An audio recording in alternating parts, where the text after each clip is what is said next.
Hello, good morning. എല്ലാവർക്കും സുഖമല്ലേ? ഞങ്ങളിവിടെ സുഖമായിട്ടും സുരക്ഷിതരായിട്ടും ഇരിക്കുന്നു. നിങ്ങളെല്ലാവരും സേഫായിട്ടിരിക്കുന്നു എന്ന് പ്രതീക്ഷിക്കുന്നു കേട്ടോ. നമ്മുടെ ഒരുപാട് സബ്സ്ക്രൈബേഴ്സ് ഇങ്ങനെ ഇടയ്ക്ക് കമൻറ്റ് ചെയ്യാറുണ്ട്, അവർക്കൊക്കെ കോവിഡാണെന്ന്. എല്ലാവരും വേഗം സുഖം പ്രാപിക്കട്ടെ എന്ന് പ്രാർത്ഥിക്കുന്നു കേട്ടോ. അപ്പോൾ നമുക്ക് സമയം കളയാതെ നമ്മുടെ വീഡിയോയിലേക്ക് പോയാലോ?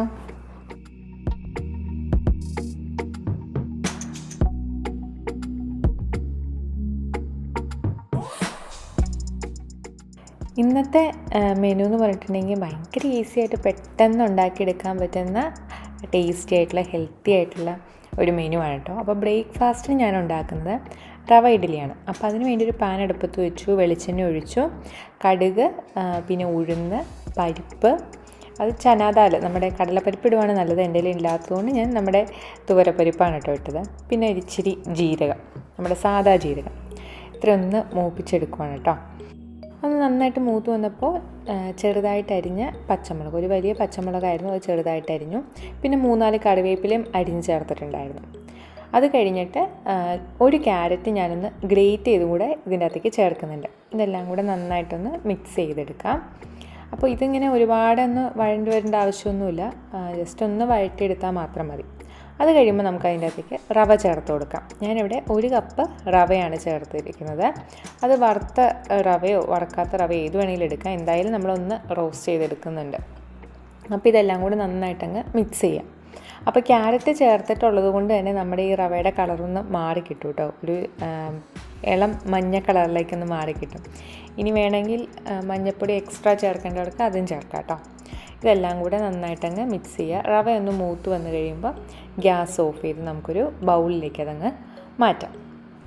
അപ്പോൾ ഇതിന് മുമ്പ് ഞാൻ റവ ഇഡ്ഡലിയുടെ റെസിപ്പി കാണിച്ചിട്ടുണ്ട്. അപ്പോൾ ഞാൻ ഇതുപോലെ പച്ചക്കറികളോ ഇതൊന്നും ചേർത്തിട്ടുണ്ടായിരുന്നില്ല. ജസ്റ്റ് റവയിലേക്ക് തൈരും അതേപോലെ തന്നെ ബേക്കിംഗ് സോഡയൊക്കെ ചേർത്താണ് ഞാൻ ഉണ്ടാക്കിയിരുന്നത്.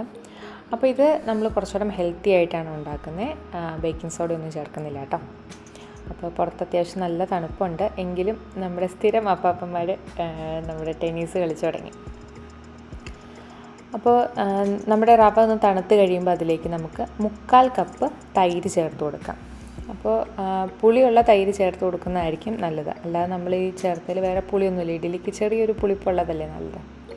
അപ്പോൾ ഏത് കപ്പിലാണോ റവ എടുത്ത് അതിൻ്റെ 3/4 കപ്പ് തൈര് നമുക്ക് ചേർത്ത് കൊടുക്കാം. ഇതൊന്ന് നന്നായിട്ടങ്ങ് മിക്സ് ചെയ്തെടുക്കാം. പിന്നെ ആവശ്യത്തിന് ഉപ്പ് ചേർക്കാൻ മറക്കണ്ട, ഉപ്പും കൂടി ചേർത്തോളുക. ഇതൊന്ന് മിക്സ് ചെയ്ത ശേഷം നമുക്ക് ഇതിൻ്റെ അകത്തേക്ക് അല്പാൽപമായിട്ട് വെള്ളം ചേർത്ത് കൊടുക്കാം. അപ്പോൾ വെള്ളം ചേർത്ത് കൊടുക്കുന്നതിന് മുമ്പ് ഞാൻ കുറച്ച് മല്ലിയില, ഞാൻ ഫ്രീസറിൽ ഇവിടെ എടുത്ത് വെച്ചായിരുന്ന മല്ലിയിലയാണ്. അപ്പോൾ മല്ലിയിലയും പിന്നെ ഞാൻ കുറച്ച് കായം, ഒരു പിഞ്ച് കായത്തിൻ്റെ പൊടി കൂടെ ഞാൻ ഇതിൻ്റെ കൂടെ ചേർക്കുന്നുണ്ട്. അതൊരു പ്രത്യേക ഫ്ലേവർ തരും നമ്മുടെ ഈ ഒരു ഇഡ്ഡലിക്ക്. അപ്പോൾ ഇതെല്ലാം കൂടെ നന്നായിട്ടങ്ങ് മിക്സ് ചെയ്യാം. എന്നിട്ട് നമുക്ക് വെള്ളം ചേർത്ത് കൊടുക്കാം. അപ്പോൾ 1 കപ്പ് റവയ്ക്ക് മുഴുവൻ നമുക്ക് 2 കപ്പ് വെള്ളമാണ് വേണ്ടത്. അപ്പോൾ ഞാൻ അല്പാൽപമായിട്ട് 1 കപ്പ് വെള്ളം ചേർത്ത് കൊടുത്തു. അതൊന്ന് നന്നായിട്ടങ്ങ് മിക്സ് ചെയ്യാണ്. കട്ടയൊന്നും ഇല്ലാത്ത രീതിയിൽ നമുക്ക് നന്നായിട്ടങ്ങ് മിക്സ് ചെയ്യാം. ബാക്കി 1 കപ്പ് വെള്ളം നമുക്കൊരു 20 മിനിറ്റ് കഴിഞ്ഞ് ചേർത്ത് കൊടുത്താൽ മതി. അപ്പോൾ ആദ്യം 1 കപ്പ് വെള്ളം ചേർത്ത് കൊടുത്തിട്ടങ്ങ് മിക്സ് ചെയ്യുകയാണ്. അപ്പോൾ ഞാൻ ആ തൈരെടുത്ത് അതേ കപ്പിൽ തന്നെയാണ് വെള്ളം എടുത്തത്, അതുകൊണ്ടാണ് വെള്ളത്തിൻ്റെ കളർ ചെറിയൊരു വെള്ള കളർ അതിനെ കണ്ടത് കേട്ടോ. നന്നായിട്ടൊക്കെ മിക്സ് ചെയ്തു. ഇനി നമുക്കൊന്ന് മൂടി വെച്ച് മാറ്റി വയ്ക്കാം. അപ്പോൾ ഈ സമയത്ത് ഞാനിതിൻ്റെക്ക് ഈ റവ ഇഡ്ഡലിയുടെ ഒപ്പം കഴിക്കാനുള്ള ചമ്മന്തി ഉണ്ടാക്കുകയാണ്. അപ്പോൾ ഇത്രയും വലിയ പാനിൽ ഈ 3 മുളകാണ് ഇടുന്നതെന്ന് ചിന്തിക്കുന്നുണ്ടായിരിക്കും. അപ്പോൾ എന്തായാലും റവയൊക്കെ റോസ്റ്റ് ചെയ്ത പാനിൽ, വേറെ പാൻ എടുക്കേണ്ടെന്ന് അതേ പാൻ എടുത്തു എന്നുള്ളൂ. 2 സാദാ ഉണക്കമുളകും ഒരു കാശ്മീരി ചില്ലി ആ ഉണക്കമുളകുമാണ് കേട്ടോ എടുത്തത്. അപ്പോൾ നിങ്ങൾക്ക് വേണമെങ്കിൽ ഈ ഉണക്കമുളകിന് പകരം മുളക് പൊടി ചേർക്കാം. ഒന്ന് ഡ്രൈ റോസ്റ്റ് ചെയ്തിട്ട് ആ പൊടി ചേർക്കണം എന്നുള്ളൂ. അപ്പോൾ തേങ്ങയിലേക്ക് ആ ഉണക്കമുളകും കൂടെ ഇട്ടിട്ട് നന്നായിട്ടങ്ങ് ഞാൻ അരച്ചെടുക്കാൻ പോവാണ് കേട്ടോ. അപ്പോൾ ഈ സമയത്ത് നമ്മളിതാ റവ ഇഡ്ഡലി ഏകദേശം നമ്മൾ ഒഴിച്ചു കൊടുത്ത വെള്ളം മൊത്തം വലിച്ചെടുത്ത് കഴിഞ്ഞു. അപ്പോൾ ബാക്കി വെള്ളം കൂടെ ചേർത്ത് കൊടുക്കാം. അപ്പോൾ അതും കൂടെ ചേർത്ത് കൊടുക്കാം. അപ്പോൾ ഞാൻ ഈ പറഞ്ഞ വെള്ളത്തിൻ്റെ അളവിന് മാറ്റം വരാൻ ഇടയുണ്ട് കേട്ടോ. കാരണം നമ്മളെല്ലാവരും എടുക്കുന്ന റവ ഒരേ ബ്രാൻഡിൻ്റെ റവയാവണമെന്നില്ല. നമ്മൾ റവ ഒന്ന് റോസ്റ്റ് ചെയ്താണ് എടുത്തത്. അപ്പോൾ പലരും പല അളവിലായിരിക്കും ചിലപ്പോൾ മൂപ്പിച്ചെടുത്തിട്ടുണ്ടാവാം. അപ്പോൾ അതിനൊക്കെ അനുസരിച്ച് വെള്ളത്തിൻ്റെ അളവിന് ഏറ്റക്കുറച്ചിലുകൾ ഉണ്ടാവും. അതുകൊണ്ടാണ് ഞാൻ അല്പാൽപമായിട്ട് ചേർത്ത് കൊടുക്കാൻ പറഞ്ഞു കേട്ടോ. ഇതെല്ലാം കൂടെ നന്നായിട്ടങ്ങ് മിക്സ് ചെയ്യാം. സാധാരണ റവ ഇഡ്ഡലി ഉണ്ടാക്കുമ്പോൾ നല്ല സ്പോഞ്ച് പോലെ പഞ്ഞി പോലെ കിട്ടാനായിട്ട് നമ്മൾ ഇഡ്ഡലി തട്ടിലേക്ക് ഒഴിക്കുന്നതിന് മുമ്പ് ബേക്കിംഗ് സോഡ ചേർക്കാറുണ്ട്. അപ്പോൾ ഞാനിവിടെ ബേക്കിംഗ് സോഡ ഒന്നും തന്നെ ചേർക്കുന്നില്ല. ആ മാവ് അങ്ങനെ തന്നെ ഇഡ്ഡലി തട്ടിലേക്ക് മാറ്റിയിട്ട് നേരെ അങ്ങ് ഇഡ്ഡലി ഉണ്ടാക്കുകയാണ് ചെയ്യുന്നത്. അതുകൊണ്ട് തന്നെ ഞാൻ ഉണ്ടാക്കിയ ഇഡ്ഡലിക്ക് കുറച്ച് കട്ടി ഉണ്ടായിരുന്നു. അത്ര സ്പോഞ്ചായിട്ടല്ല വന്നത്. നമ്മുടെ സാധാ ഇഡ്ഡലി പോലെ അത്ര പഞ്ഞി പോലെയല്ല കിട്ടിയത്. പക്ഷേ സാരമില്ല, ടേസ്റ്റൊക്കെ ഉണ്ടായിരുന്നു. ബേക്കിംഗ് സോഡ ഞാൻ മനഃപൂർവ്വം ചേർക്കാതിരുന്നതാണ്. വെറുതെ രാവിലെ തന്നെ ബേക്കിംഗ് സോഡയൊക്കെ ചേർത്ത് ആഹാരം കഴിക്കേണ്ടെന്ന് കരുതി ഒഴിവാക്കിയെന്നുള്ളൂ. നിങ്ങൾക്ക് വേണമെങ്കിൽ നമ്മൾ ഈ തട്ടിലേക്ക് ഒഴിക്കുന്നതിന് തൊട്ട് മുമ്പ് ബേക്കിംഗ് സോഡ ചേർത്തിട്ട് ഒഴിക്കാം കേട്ടോ. അപ്പോൾ ഇഡ്ഡലി കുറച്ചുകൂടെ നല്ല സോഫ്റ്റായിട്ട് നമ്മുടെ സാധാ ഇഡ്ഡലി പോലെ തന്നെ ഇരിക്കും. അപ്പോൾ ബേക്കിംഗ് സോഡ ചേർത്തിട്ടുള്ള റവ ഇഡ്ഡലിയുടെ റെസിപ്പി ഞാൻ നേരത്തെ കാണിച്ചിട്ടുണ്ട്. ഞാൻ അതിൻ്റെ ലിങ്ക് താഴെ ഡിസ്ക്രിപ്ഷൻ ബോക്സിൽ കൊടുത്തേക്കാം. അതേപോലെ ഈ റവ ഇഡ്ഡലിയുടെ അളവുകളും ഞാൻ ഡിസ്ക്രിപ്ഷൻ ബോക്സിൽ കൊടുത്തേക്കാം. അപ്പോൾ അതൊന്ന് നോക്കിയാൽ മതി. വെള്ളം നന്നായി തിളച്ച ശേഷം നമുക്ക് തട്ടടക്കി വെച്ചാൽ മതി കേട്ടോ. ഇനി ഒരു 10 മിനിറ്റ് കഴിയുമ്പോൾ ഒരു ഫോർക്ക് വെച്ചൊന്ന് കുത്തി നോക്കുക വെന്തോന്ന്. 10 to 15 മിനിറ്റാണ് ആ റവ ഇഡ്ഡലി വെന്ത് വരാനുള്ള സമയം എന്ന് പറയുന്നത്. അപ്പോൾ ഞാൻ തേങ്ങയും നമ്മുടെ ഉണക്കമുളകും കൊണ്ട് നന്നായിട്ട് അരച്ചതാണ്. ഇനി നമ്മൾ ആ പാനിലേക്ക് കുറച്ച് എണ്ണയും കടുകും കറിവേപ്പിലയും ചെറിയുള്ളിയൊക്കെ ഇട്ടിട്ട് ഒന്ന് മൂപ്പിച്ചെടുത്തിട്ട് അതിലേക്ക് നമ്മൾ ഈ അരച്ച് വെച്ചിരിക്കുന്ന തേങ്ങയും ഉണക്കമുളകും ഒന്ന് ചേർത്ത് കൊടുക്കുന്നുണ്ട്.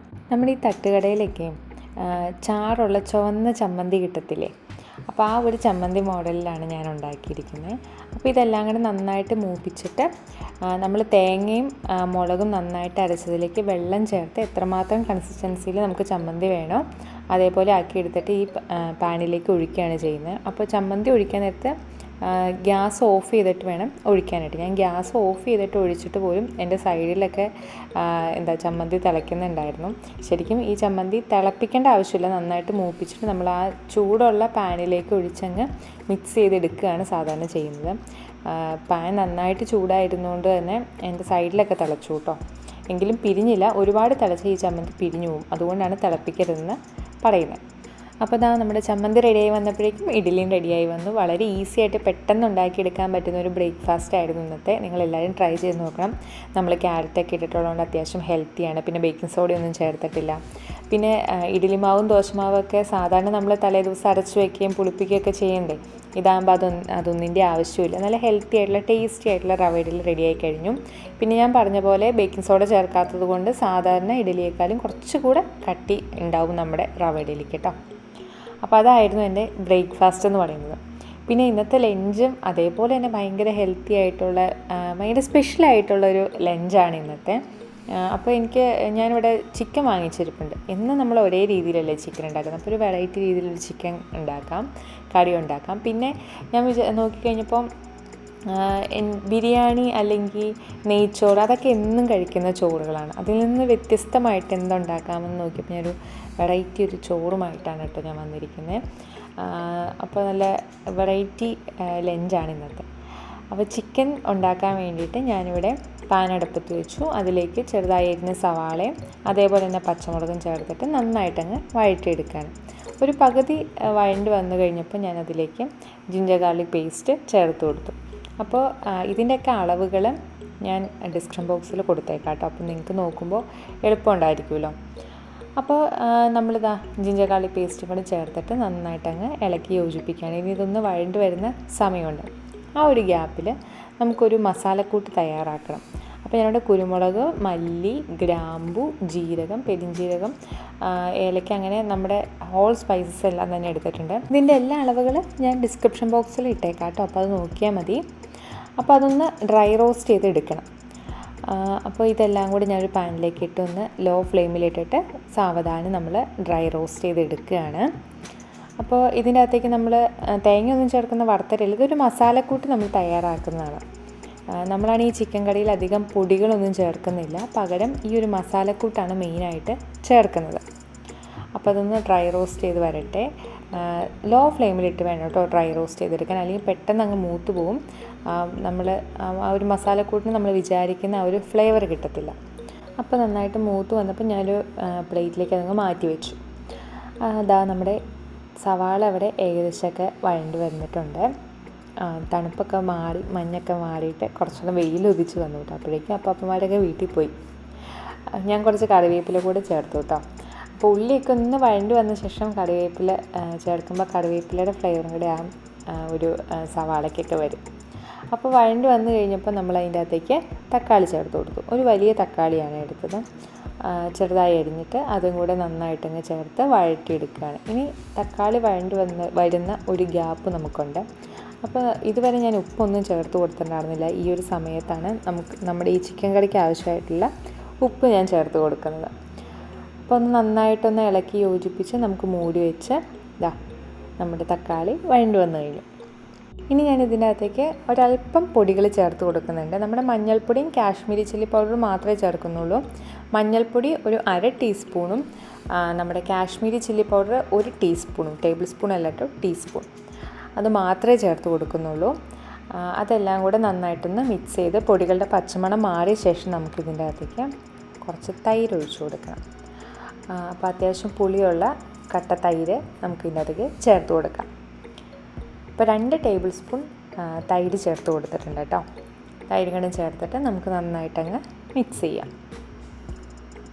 തൈരും കൂടെ ചേർത്ത് നന്നായിട്ട് മിക്സ് ചെയ്ത ശേഷം നമ്മൾ നേരത്തെ നുറുക്കി കഴുകി എടുത്ത് വെച്ചിരിക്കുന്ന ചിക്കൻ കഷ്ണങ്ങൾ ചേർത്ത് കൊടുക്കാം. അപ്പോൾ ഞാനിവിടെ 1 കിലോ ചിക്കനാണ് എടുത്തിരിക്കുന്നത്. ഒരു ഹോൾ ചിക്കൻ വാങ്ങിച്ചിട്ട് നമ്മൾ തന്നെ കട്ട് ചെയ്തെടുത്തതാണ്. അപ്പോൾ ചിക്കൻ കഷ്ണങ്ങളും കൂടെ ചേർത്ത് കൊടുത്തിട്ട് നന്നായിട്ടങ്ങ് മിക്സ് ചെയ്യാം. അപ്പോൾ നമ്മൾ ഇതുവരെ പൊടികളൊന്നും ചേർത്തിട്ടില്ല. നമ്മൾ ആദ്യം കുറച്ച് സ്പൈസസ് ഡ്രൈ റോസ്റ്റ് ചെയ്ത് മിക്സിയിൽ പൊടിച്ചെടുത്ത് വെച്ചിട്ടുണ്ട്. അതിപ്പോഴല്ല കേട്ടോ ചേർക്കുന്ന സമയമാകുമ്പോൾ ഞാൻ പറയാം. അപ്പോൾ നമ്മൾ നമ്മുടെ സവാളയും തക്കാളിയും അതേപോലെ തന്നെ തൈരും അല്പം പൊടികൾ മാത്രം ചേർത്ത് വഴറ്റിയിട്ടുള്ള കൂട്ടും നമ്മുടെ ചിക്കൻ കഷ്ണങ്ങളാണ് നന്നായിട്ടങ്ങ് മിക്സ് ചെയ്യുന്നത്. അപ്പോൾ ചിക്കൻ്റെ എല്ലാ ഭാഗത്തും നമ്മുടെ ആ ഒരു സവാളയും തക്കാളിയൊക്കെ കൂടിയിട്ടുള്ള മിക്സ് എത്താൻ വേണ്ടിയിട്ട് നന്നായിട്ടങ്ങ് ഇളക്കി യോജിപ്പിക്കുക. ഇനി നമുക്കതൊന്ന് മൂടി വെച്ചങ്ങ് ചിക്കൻ അങ്ങ് വേവിക്കാം. അപ്പോൾ വെള്ളമൊന്നും ചേർത്തിട്ടില്ല കേട്ടോ, ചിക്കനിൽ നിന്ന് അങ്ങ് വെള്ളം ഇറങ്ങിക്കോളും. അപ്പോൾ ചിക്കൻ ഇനി നമുക്കൊരു പാതി വേവാകുന്നിടം വരെ മൂടി വെച്ചങ്ങ് വേവിക്കാം. ഈ സമയത്ത് നമ്മുടെ ഒരു സ്പെഷ്യൽ റൈസ് ഉണ്ടാക്കാൻ പോവാണ് കേട്ടോ. അപ്പോൾ അതിന് വേണ്ടി ഞാനിവിടെ 1 ടേബിൾ സ്പൂൺ വെളിച്ചെണ്ണ ഒഴിക്കുന്നുണ്ട്. നിങ്ങൾക്ക് വേണമെങ്കിൽ വെളിച്ചെണ്ണയ്ക്ക് പകരം നെയ്യ് ഉപയോഗിക്കാം കേട്ടോ. അപ്പോൾ 1 ടേബിൾ സ്പൂൺ ഇപ്പോൾ വീണിട്ടില്ല, ഞാൻ കുറച്ച് കഷ്ടപ്പെട്ട് പിന്നീട് 2-3 പ്രാവശ്യമായിട്ടാണ് ചേർത്തത്. കാരണം അറിയാലോ, ഇവിടെ വെളിച്ചെണ്ണയൊക്കെ തണുത്തുടഞ്ഞ് കല്ല് പോലെ ഇരിക്കുക.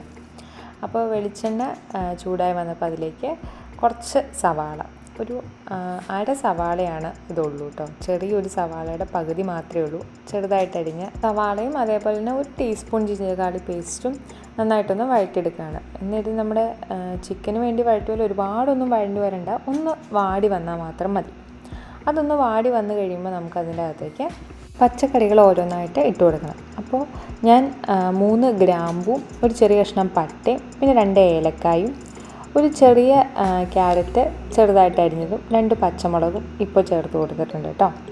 അപ്പോൾ അതൊന്ന് വഴറ്റിയെടുക്കാം. അതൊന്ന് വാടി വന്ന ശേഷം ഞാൻ ഇന്നലെ തന്നെ നമ്മുടെ ഗ്രീൻ പീസ് വെള്ളത്തിലിട്ട് വെച്ചിട്ടുണ്ടായിരുന്നു, ഒരു വാളം, വളരെ കുറച്ച് മാത്രമേ ഉള്ളൂ, അതും കൂടെ ചേർത്ത് കൊടുക്കുന്നുണ്ട്. അപ്പോൾ ഓൾറെഡി കുതിർത്ത് വെച്ചിരുന്ന ഗ്രീൻ പീസാണ്.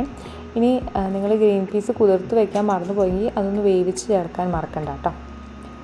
അപ്പോൾ ഇടയ്ക്ക് ഞാനൊന്ന് ചിക്കനൊന്ന് വന്ന് ഇളക്കി കൊടുക്കുന്നുണ്ട്, കാരണം വെള്ളമൊക്കെ ഒന്ന് ഇറങ്ങി വന്നിട്ടുണ്ട്. അപ്പോൾ ഒന്ന് ഇളക്കി യോജിപ്പിച്ച് കൊടുക്കാം. ചിക്കൻ കുറച്ചുകൂടെ വേവാനുണ്ട്. അപ്പോൾ നമുക്ക് വീണ്ടും ചിക്കനൊന്ന് ഇളക്കി യോജിപ്പിച്ച ശേഷം മൂടി വെച്ച് വേവിക്കാം. അപ്പോൾ നമ്മൾ ഇപ്പോൾ നിലവിൽ ക്യാരറ്റും അതേപോലെ തന്നെ ഗ്രീൻ പീസ് മാത്രമേ നമ്മുടെ പാനിൽ ചേർത്തിട്ടുണ്ടായിരുന്നുള്ളൂ. ഇനി ചെറുതായിട്ട് അരിഞ്ഞു വെച്ചിരിക്കുന്ന ക്യാപ്സിക്കം, അപ്പോൾ ഞാനിവിടെ ചുമപ്പും മഞ്ഞയും ചേർത്തിട്ടുണ്ട് കേട്ടോ. ഏത് കളർ വേണമെങ്കിലും ചേർക്കാം. ചുമപ്പും മഞ്ഞയും നമ്മുടെ ഗ്രീൻ പീസിൻ്റെ പച്ചക്കളർ എല്ലാം കൂടെ ഇപ്പോൾ നല്ല കളർഫുള്ളായിട്ടുണ്ട്. ഇനി നമ്മുടെ ബീൻസ് ഉണ്ടല്ലോ, ബീൻസ് വേണമെങ്കിൽ അരിഞ്ഞ് ചേർക്കാം, ഏത് പച്ചക്കറി വേണമെങ്കിലും ചേർക്കാം കേട്ടോ. അപ്പോൾ എൻ്റെ കയ്യിൽ ബീൻസ് ഉണ്ടായിരുന്നില്ല, അപ്പോൾ അതുകൊണ്ട് ഞാനത് ചേർത്തില്ല. അപ്പോൾ പച്ചക്കറികളൊക്കെ ഒന്ന് വാടി വന്നപ്പോൾ ഞാനതിലേക്ക് ഒരല്പം മഞ്ഞൾപ്പൊടി ചേർത്തിട്ടുണ്ട്. നമ്മുടെ ഈ ഒരു ചോറിനൊരു ലൈറ്റ് ഒരു മഞ്ഞ കളറാണ്, അപ്പോൾ അതിന് വേണ്ടിയിട്ടാണ് ഞാൻ കുറച്ച് മഞ്ഞൾപ്പൊടി കൂടെ ചേർത്ത് കൊടുത്തത്. അപ്പോൾ നമ്മുടെ ചിക്കൻ പകുതി വെന്തിട്ടുണ്ട് കേട്ടോ. അത്യാവശ്യം കുറച്ചോളം വെള്ളമൊക്കെ അടങ്ങിയിട്ടുണ്ട്. ഞാൻ നന്നായിട്ട് മിക്സ് ചെയ്ത് കൊടുക്കുകയാണ്. അതൊന്ന് ഇടയ്ക്കൊന്ന് മിക്സ് ചെയ്ത് കൊടുത്തില്ലെങ്കിൽ ചിലപ്പോൾ അടിക്ക് പിടിക്കാൻ ചാൻസ് ഉണ്ടല്ലോ. അപ്പോൾ നമുക്ക് നമ്മുടെ ബാക്ക് നമ്മുടെ റൈസിലേക്ക് വരാം. ഇനി നമ്മുടെ പച്ചക്കറിയൊക്കെ ഒന്ന് വാടി വന്നല്ലോ, ഇനി ഇതിലേക്ക് വെള്ളം ചേർത്ത് കൊടുക്കണം. ഞാനിവിടെ 2 കപ്പ് നമ്മൾ ജീരകശാല റൈസാണ് എടുത്തിരിക്കുന്നത്, കൈമ റൈസാണ് എടുത്തിരിക്കുന്നത്. അപ്പോൾ അതിന് വേണ്ടിയിട്ട് ഞാനിവിടെ 4 കപ്പ് നല്ല ചൂടുവെള്ളം ഒഴിച്ചു കൊടുക്കുകയാണ്. ജീരകശാല അരി അല്ലെങ്കിൽ കൈമ റൈസ് ഉപയോഗിക്കണമെന്ന് യാതൊരു നിർബന്ധവും ഇല്ല കേട്ടോ. ബസ്മതി അരി ഉപയോഗിച്ചാലും മതി. ഞാനിവിടെ അരി വറ്റിച്ചെടുക്കുന്ന രീതിയിലാണ് ഉണ്ടാക്കുന്നത്. ഇനി നിങ്ങൾക്ക് എന്താ പറയുക, അരി ഇങ്ങനെ വേവിച്ച് വെള്ളത്തിൽ ഊറ്റിയെടുക്കുന്ന രീതിയിൽ ഉണ്ടാക്കാൻ ഇഷ്ടമെങ്കിൽ അങ്ങനെ ഉണ്ടാക്കാം കേട്ടോ. പക്ഷേ ഈ ഒരു റൈസ് ഇതേപോലെ വറ്റിച്ചെടുക്കുന്ന രീതിയിൽ ഉണ്ടാക്കുന്നതായിരിക്കും കൂടുതൽ ടേസ്റ്റ്. അപ്പോൾ നമ്മൾ 4 കപ്പ് വെള്ളം ഒഴിച്ചു. 2 കപ്പ് അരി എടുത്തുകൊണ്ടാണ് 4 കപ്പ് വെള്ളം ഒഴിച്ചത്. ആവശ്യത്തിന് ഉപ്പും ചേർത്ത് നന്നായിട്ടങ്ങ് മിക്സ് ചെയ്യുകയാണ്. ഇനി ഈ വെള്ളം ഒന്ന് തിളച്ച് കഴിഞ്ഞ ശേഷമാണ് അരി ചേർത്ത് കൊടുക്കുന്നത്. അപ്പോൾ നമ്മുടെ ചിക്കൻ പകുതി വേവ് കഴിഞ്ഞിട്ടുണ്ട്. ഇനി നമ്മൾ ഇതിൻ്റെ അകത്തേക്ക് നേരത്തെ എടുത്ത് പൊടിച്ച് വെച്ചിരിക്കുന്ന നമ്മുടെ ഹോൾ സ്പൈസസ് ചേർത്ത് കൊടുക്കാം. അപ്പോൾ ഞാൻ പൊടിച്ചെടുത്ത് വെച്ച മുഴുവൻ പൊടി എനിക്ക് വേണ്ടി വന്നില്ല. ഏകദേശം ഒരു 3 ടേബിൾ സ്പൂണോളം നമ്മുടെ പൊടി മാത്രമേ ഈ ഒരു ചിക്കൻ കറിക്ക് വേണ്ടി വന്നുള്ളൂ. പക്ഷെ നമ്മൾ ആ ഒരു അളവാണ് അതിന് പറയുന്നത്. അപ്പോൾ ബാക്കി പൊടി വരാനിടയുണ്ട്. നമ്മൾ മിക്സിയിൽ പൊടിച്ച് കഴിയുമ്പോൾ അതെടുത്ത് നമ്മൾ ഒരു പാത്രത്തിൽ സൂക്ഷിച്ചെടുത്ത് വെച്ചാൽ മതി. അടുത്ത പ്രാവശ്യം ചിക്കൻ കറി ഉണ്ടാക്കുമ്പോൾ ഇനി ഡ്രൈ റോസ്റ്റ് ചെയ്യേണ്ട കാര്യമില്ലല്ലോ. അപ്പോൾ പൊടി ചേർത്ത് കൊടുത്ത ശേഷം നന്നായിട്ടങ്ങ് ഇളക്കി യോജിപ്പിക്കാം. ഇപ്പോൾ നമ്മുടെ ചിക്കൻ കറിയുടെ കളറൊക്കെ ഒന്ന് മാറി വരുന്നില്ലേ? ഇതാ നമ്മുടെ വെള്ളം തിളച്ച് കഴിഞ്ഞു കേട്ടോ. അപ്പോൾ ഞാൻ ഇതിനകത്തേക്ക് അരി ചേർത്ത് കൊടുക്കുകയാണ്. അപ്പോൾ ഞാൻ കഴുകി വൃത്തിയാക്കി 20 മിനിറ്റ് അരി കുതിർത്ത് വെച്ചിരുന്നു. അതിന് ശേഷം ഊറ്റി വെച്ച് ശേഷമാണ് നമ്മൾ ഈ അരി ചേർത്ത് കൊടുത്തത് കേട്ടോ. അപ്പോഴാണ് നമുക്ക് ഈ ഒരു അളവും കാര്യങ്ങളൊക്കെ കൃത്യമായിട്ട് വരാറുള്ളൂ. കറക്റ്റായിട്ട് വെന്ത് കഴിയുമ്പോൾ നല്ല ഇങ്ങനെ ചോറ് നല്ല എന്താ പറയുക, ഒന്നൊന്നി തൊടാത്ത രീതിയിലൊക്കെ വെന്ത് വരുന്ന രീതിയിൽ എനിക്ക് കിട്ടാറുള്ളത്. അരി ചേർത്ത് കഴിഞ്ഞിട്ട് വെള്ളം തിളച്ച് തുടങ്ങി കഴിഞ്ഞ ശേഷം വേണം നമ്മൾ മൂടി വെച്ച് ഇനിയൊരു ലോ ഫ്ലെയിമിലിരുന്ന് പയ്യിരുന്ന് ആ ചോറങ്ങിരുന്ന് വെന്തോളും. അപ്പോൾ അതാ നമ്മുടെ ചിക്കൻ കണ്ടോ, ചിക്കൻ കറിയൊക്കെ നല്ല കളർഫുള്ളായല്ലേ. അപ്പോൾ അവസാനം ഞാൻ കുറച്ച് മല്ലിയില, ഇത് മല്ലിയില എന്ന് പറയാൻ പറ്റില്ല, കൂടുതൽ മല്ലിത്തണ്ടാണ്. ഞാൻ നേരത്തെ ഫ്രീസറിൽ അരിഞ്ഞെടുത്ത് വെച്ചിരുന്നതാണ്. ബാക്കി ഇനി ഇത് മാത്രമേ ഉണ്ടായിരുന്നുള്ളൂ, അതാണ് അങ്ങനെ ചേർത്ത് കൊടുത്തത് കേട്ടോ. അപ്പോൾ അതും കൂടെ ചേർത്ത് കൊടുത്തിട്ട് അങ്ങ് നന്നായിട്ടങ്ങ് മിക്സ് ചെയ്യാം. ഈ ഒരു പരുവത്തിനാണ് നമുക്ക് ഈ ഒരു ചിക്കൻ കറി വേണ്ടത്. ചിക്കൻ കറി എന്ന് പറയാൻ പറ്റില്ല, ഒരു റോസ്റ്റ് പരുവത്തിനാണ് നമുക്ക് ഈ ഒരു കറി കിട്ടുക. അപ്പോൾ നമുക്കിനി ഗ്യാസ് ഓഫ് ചെയ്യാം ചിക്കൻ്റെ. ഇവിടെ ഇടയ്ക്കൊന്ന് ഞാൻ ചോറൊന്ന് ഇളക്കി കൊടുക്കുന്നുണ്ട് കേട്ടോ. അപ്പോൾ നമ്മുടെ ചിക്കൻ റെഡി ആയിട്ടുണ്ട്. അപ്പോൾ നമുക്ക് ഗ്യാസ് ഓഫ് ചെയ്യാമേ. ഇവിടെ ഇപ്പോൾ റൈസിൻ്റെ അകത്ത് വെള്ളമൊക്കെ വറ്റി. അപ്പോൾ ഈ ഒരു സമയത്ത് ഞാൻ എന്ത് ചെയ്യുന്നത് വെച്ചിട്ടുണ്ടെങ്കിൽ കുറച്ച് നാരങ്ങ നീരും അതേപോലെ തന്നെ 1 ടേബിൾ സ്പൂൺ നെയ്യും പിന്നെ ഒരല്പം ഗരം മസാലയും കൂടെ ചേർത്തിട്ട് ഒന്ന് മിക്സ് ചെയ്ത് വെച്ചിട്ട് ഇനി ഗ്യാസ് ഓഫ് ചെയ്ത ശേഷം ഞാനിതങ്ങ് മൂടി വയ്ക്കും. പിന്നീട് ഒരു 15 മിനിറ്റ് കഴിഞ്ഞ് തുറന്ന് കഴിയുമ്പോഴാണ് ആ റൈസ് ഇങ്ങനെ ഭയങ്കര പെർഫെക്റ്റായിട്ട് കിട്ടുക. അപ്പോൾ ഇങ്ങനെയാണ് ഇപ്പോൾ ഞാൻ ഈ ഒരു റൈസ് ഉണ്ടാക്കുന്നത്. നിങ്ങൾ സാധാരണ എങ്ങനെയാണോ അരി വച്ചെടുക്കുമ്പോൾ റൈസ് ഉണ്ടാക്കുന്നത് ആ രീതിയിൽ ഉണ്ടാക്കിയിട്ടുള്ളൂ. എനിക്ക് ഈ ഒരു മെത്തേഡിൽ ഈസി ആയിട്ട് പെർഫെക്റ്റായിട്ട് കിട്ടിയതുകൊണ്ട് ഞാനതൊന്ന് ഷെയർ ചെയ്തെന്ന് മാത്രമേ ഉള്ളൂ കേട്ടോ. അപ്പോൾ നെയ്യും നാരങ്ങ നീരും അതേപോലെ തന്നെ ഗരം മസാലയും കൂടെ ചേർത്തിട്ട് നന്നായിട്ടങ്ങ് മിക്സ് ചെയ്യാം. ഈ സമയത്ത് ഞാൻ ഗ്യാസ് ഓഫ് ചെയ്തേക്കാണ്. മിക്സ് ചെയ്ത ശേഷം മൂടി വെച്ച് 15 മിനിറ്റ് കഴിയുമ്പോൾ കറക്റ്റ് പാകത്തിന് നമ്മുടെ ചോറ് കിട്ടും. ഇപ്പോൾ ഒരു ചെറിയൊരു എന്താ പറയുക, ഒരു ഒട്ടലുണ്ട് ചോറിന്, അത് മാറി കിട്ടാനാണ് ഒരു 15 മിനിറ്റ് വെയിറ്റ് ചെയ്തത്. അപ്പോൾ ഇതാ കണ്ടോ, 15 മിനിറ്റ് കഴിഞ്ഞ് നമ്മുടെ റൈസ് നല്ല പെർഫെക്റ്റായിട്ട് കിട്ടിക്കഴിഞ്ഞു. അപ്പോൾ ഇതാണ് ഇന്ന് നമ്മൾ ഈ ഒരു ചിക്കൻ കറിയുടെ ഒപ്പം കഴിക്കുന്നത്. ഇങ്ങനെയുണ്ട്, വെറൈറ്റി അല്ലേ. എന്നും നമ്മൾ നെയ്ച്ചോറോ അല്ലെങ്കിൽ ബിരിയാണി ചോറൊക്കെ അല്ലേ കഴിക്കുക. അതിൽ നിന്നൊക്കെ ഒരു വ്യത്യസ്തമായിട്ട് ഭയങ്കര ടേസ്റ്റി ആയിട്ടുള്ള എന്നാൽ ഹെൽത്തിയുമാണ്. നല്ലോണം പച്ചക്കറികളൊക്കെ ചേർത്തിട്ടുള്ള, അധികം നെയ്യൊന്നും ഉപയോഗിക്കാതെ, വേറെ നമ്മൾ ഉള്ളി വറുത്തതോ കിസ്മിസ് അങ്ങനെ ഒന്നും തന്നെ ചേർക്കുന്നില്ല. അങ്ങനെ ഒരു പെർഫെക്റ്റ് ഒരു റൈസും നമ്മുടെ ചിക്കൻ കറി. ഇങ്ങനെയുണ്ട്, ലഞ്ച് കിടുവല്ലേ. നല്ലൊരു കോമ്പിനേഷനാണ് കേട്ടോ ഈ ഒരു ചിക്കൻ കറിയും ഈ ഒരു റൈസും എന്ന് പറഞ്ഞിട്ടുണ്ടെങ്കിൽ. അപ്പോൾ നിങ്ങളെല്ലാവരും ഒന്ന് ട്രൈ ചെയ്ത് നോക്കുക. ഈ ഒരു റൈസ് എന്നൊക്കെ പറഞ്ഞിട്ടുണ്ടെങ്കിൽ നമുക്ക് കുട്ടികൾക്കൊക്കെ ലഞ്ച് ബോക്സിലൊക്കെ കൊടുത്തു വിടാൻ പറ്റുന്ന ഒരു കിടു റൈസാണ്. ഒരു സാലഡും അച്ചാറും മാത്രം മതി ആ റൈസിൻ്റെ ഒപ്പം കഴിക്കാനായിട്ട്. അപ്പോൾ നല്ല കിടു ചിക്കൻ കറിയും നമ്മുടെ ഈ റൈസ് കറിയും കൂട്ടി ഒരു പിടി പിടിക്കുകയാണ്. ഇതാണ് കേട്ടോ ഇന്നത്തെ എൻ്റെ ലഞ്ച് എന്ന് പറയുന്നത്. വളരെ ടേസ്റ്റി ആയിട്ടുള്ള എന്നാൽ ഈസി ആയിട്ടും ഉണ്ടാക്കാൻ പറ്റുന്ന ഒരു അടിപൊളി ഹെൽത്തി മെനു ആയിട്ടാണ് ഞാൻ ഇന്ന് വന്നത്. നിങ്ങളെല്ലാവരും ഒന്ന് ട്രൈ ചെയ്ത് നോക്കണം. എന്നിട്ട് അതിൻ്റെ ഫീഡ്ബാക്ക് എനിക്ക് കമൻറ്റ് ചെയ്യാൻ മറക്കരുത്. അതുപോലെ ഞങ്ങളുടെ വീഡിയോസൊക്കെ ഇഷ്ടമാവുകയാണെങ്കിൽ ലൈക്ക് ചെയ്യാനും മറക്കണ്ട, ഇഷ്ടപ്പെട്ടില്ലെങ്കിൽ ഡിസ്ലൈക്ക് ചെയ്യാനും മറക്കണ്ട. പുതിയൊരു വീഡിയോ ആയിട്ട് നമുക്ക് പിന്നീട് കാണാം. ബൈ.